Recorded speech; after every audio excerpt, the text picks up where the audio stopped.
So good morning children. I hope you have seen the previous video, right? And I have discussed about the various elements of the state and I explained with one nation one state concept. Right? Right children. So I hope so people have understood what is it all about the concept of the state, right? That has four essential elements in it.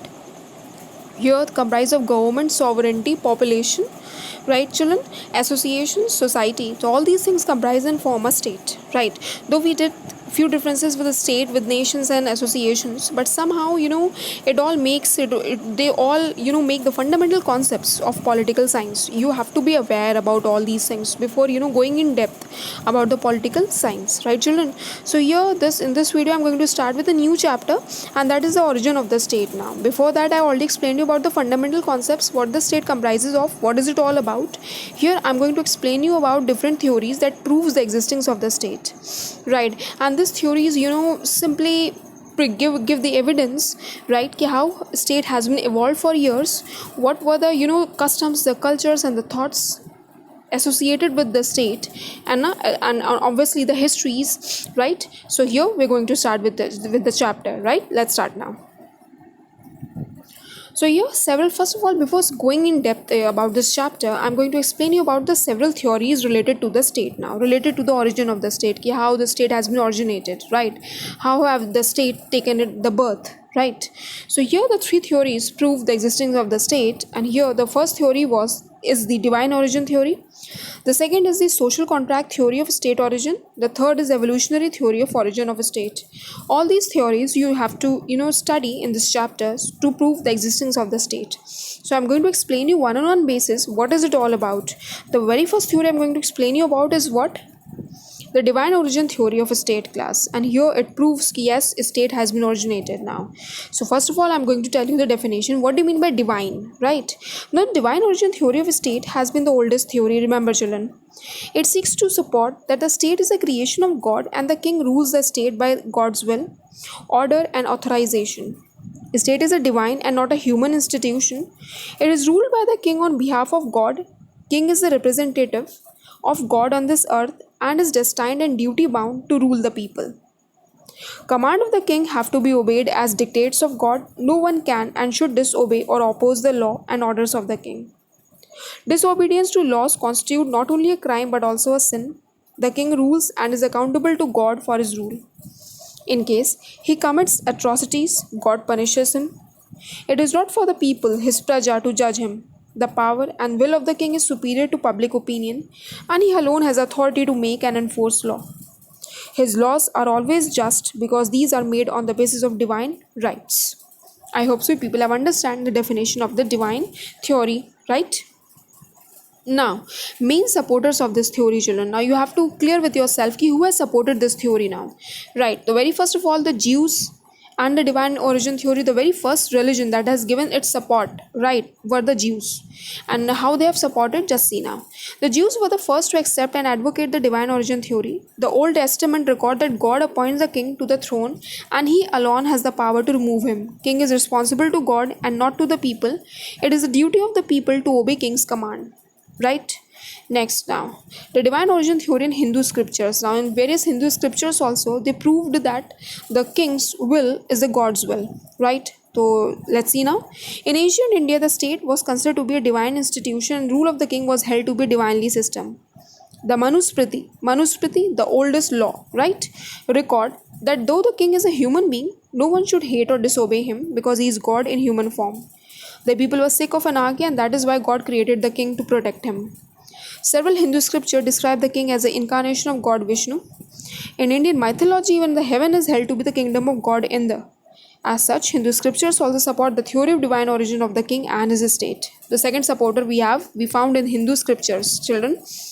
Now come on to divine origin theory related to Greeks and Romans. Now what was the view on the side of Greeks and Romans, children?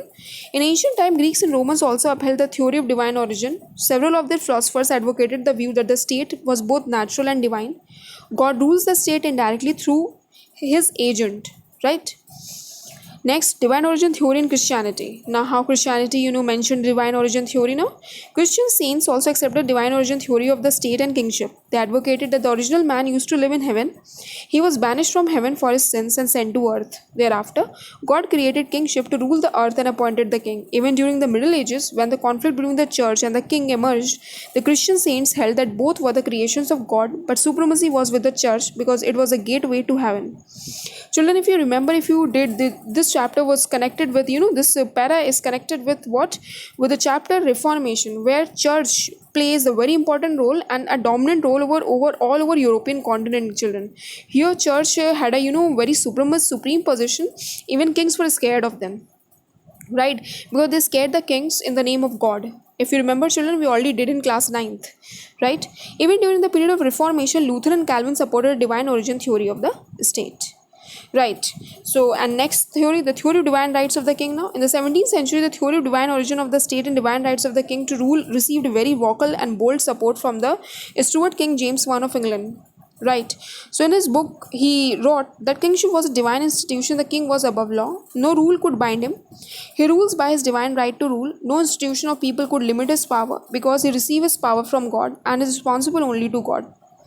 He wrote, kings are justified, called gods, for they exercise a manner of resemblance of divine power upon earth, right? As it is blasphemy to dispute what God can do. Right, class? So I hope so people have understood by now who were there who supported divine origin theory. Right, children? Okay, come on to the next slide now. Now, critical evaluation of divine origin theory, children. Now, let's come on to critical evaluation. Critical means there were various criticization of his theory. Several,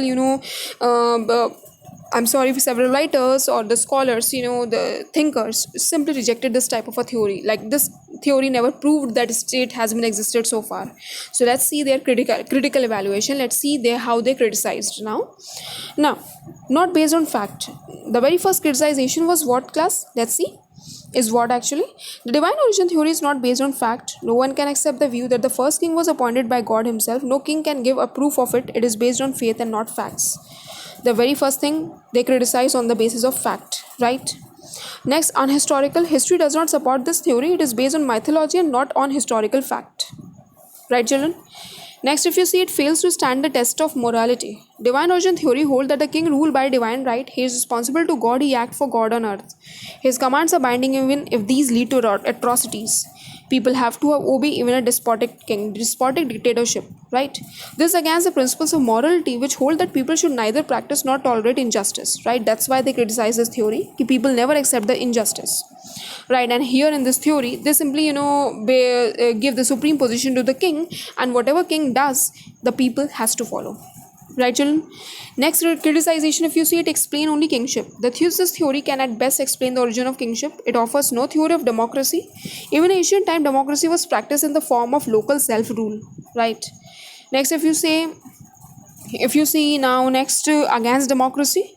The theory is against democracy as it supports the principle of divine rights of the king against the democratic principle of sovereignty of popular will or sovereignty of the people. Here, this theory never talks about sovereign. Right. It is a religious and not a political theory. This theory has religion as its basis. It is advocated on the basis of religious scriptures and has a mythological content. Right? Next, if you see, it is a dangerous theory. In the name of divine origin of kingship and divine rights of the king, this theory tries to build up a dangerous thesis in favor of absolutism, despotism, and dictatorship. Right? Obviously, this is a dangerous theory. Everything they were giving to the king. They are giving the supremacy position to the king, right? And king can do whatever he wants to do. So here you are giving the position of God to the king. That means the king can become a dictator, right? So this theory was highly criticized. Now next, if you say not applicable in modern states, right? In the era of democracy, this theory does not hold ground, right, children? If you see, people acting as sovereign people, like the government, all the power holders are duly elected representatives of the people and are responsible to the people. The people can change their ruler. Monarchy is an at most dead institution. Like people in democracy can change their ruler, and how come a king can remain in power, right? Then again, this theory was criticized, right?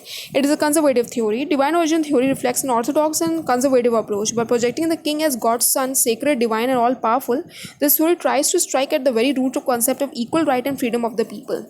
Now, that means this theory never given the equal rights and freedom to the people. That's why it is rejected.